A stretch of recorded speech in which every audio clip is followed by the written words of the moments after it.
जिंदगी क्या है? इस सवाल से आरव बचपन से जूझता था। कभी उसे लगता जिंदगी खेत की नर्म मिट्टी जैसी है, जिसे जितना सींचो उतना हरा। कभी वह सोचता जिंदगी रेल की खिड़की से गुजरता दृश्य है, जिसमें ठहरना मना, बस देखना और सीखना। एक दिन उसने दादी से पूछा, जिंदगी की परिभाषा क्या है? दादी मुस्कुराईं। परिभाषा नहीं, अनुभव है। चल, बाजार तक पैदल चलते हैं, वहीं समझ आएगा। सूरज हल्का सा झुका था। सड़क पर धूल नाच रही थी। रास्ते में एक बच्चा कागज की नाव तैराता मिला। आरव बोला, नाव तो थोड़ी देर में डूब जाएगी। दादी ने कहा। फिर भी वह हंस रहा है। यही जिंदगी है। आगे एक पेड़ के नीचे बुजुर्ग बैठा सांस समेट रहा था। उसकी आंखों में कहानियां थीं, होंठों पर सन्नाटा। दादी बोलीं, थकान और तसल्ली का जोड़, यही जिंदगी है। बाजार पहुंचते ही बादल घिर आए। बारिश शुरू हो गई। लोग छतों के नीचे भागे। कुछ बच्चों ने बारिश में नाचना शुरू कर दिया। आरव ने पूछा, एक ही बरसात में अलग अलग चेहरे क्यों? दादी ने हंसकर कहा, नजरिए बदलो, दुनिया बदल जाती है। जिंदगी वही बरसात है। कोई भीग कर खिलता है, कोई सिकुड़ कर छुपता है। लौटते वक्त रास्ता कीचड़ से भर गया। आरव फिसला। उसने झुंझलाकर मिट्टी को दोष दिया। दादी ने हाथ थामकर उठाया। गिरना भी अभ्यास है। जो गिरकर उठना सीख ले वही आगे चलता है। घर पहुंचे तो बिजली चली गई। अंधेरा कमरे में उतर आया। दादी ने दिया जलाया। पीली लौ ने दीवारों पर लकीरें खींच दीं।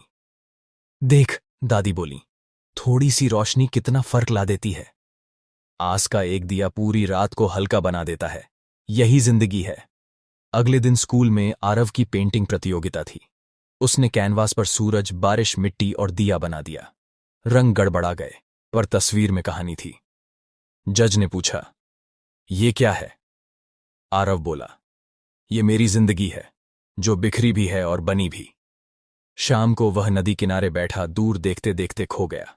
एक नाविक जाल समेट रहा था। कुछ मछलियां लौट गई थीं। नाविक ने मुस्कुराकर कहा, जो नहीं मिला वह सिखा गया। कल फिर जाल डालेंगे। समुद्र हर दिन नया होता है। आरव ने महसूस किया, उम्मीद भी रोटी जैसी रोज ताजा चाहिए। उसी रात दादी बीमार पड़ी। घर में चुप्पी फैल गई। आरव ने उनके माथे पर ठंडा कपड़ा रखा। आंखें भीग आईं। दादी फुसफुसाईं, डर मत, हर कहानी में मोड़ होता है। मोड़ के बाद ही मंजिल दिखती है। यही जिंदगी है। कुछ दिनों में दादी ठीक हुई। आंगन में फिर तुलसी महकी। आरव ने पहली बार गहरी सांस ली। कृतज्ञता का स्वाद जाना। उसने तय किया, शिकायत कम, कोशिश ज्यादा करेगा, लोगों की मदद करेगा, अपने भीतर की खिड़कियां खोलेगा। साल बीते। वह बड़ा हुआ, मगर सवाल वही रहा। पर अब जवाब बदल चुका था। जिंदगी एक पाठशाला है, जहां टीचर समय है, किताब अनुभव और इम्तिहान रोज का। पास होने का राज? सीखते रहो, बांटते रहो, थमते मत रहो। आरव मुस्कुराया और आसमान की ओर देखा। बादल चलते रहे। उसने धीमे से कहा, अब समझा, जिंदगी चलना ही तो है। आगे बढ़ने के लिए जिद से जीत को फॉलो करो।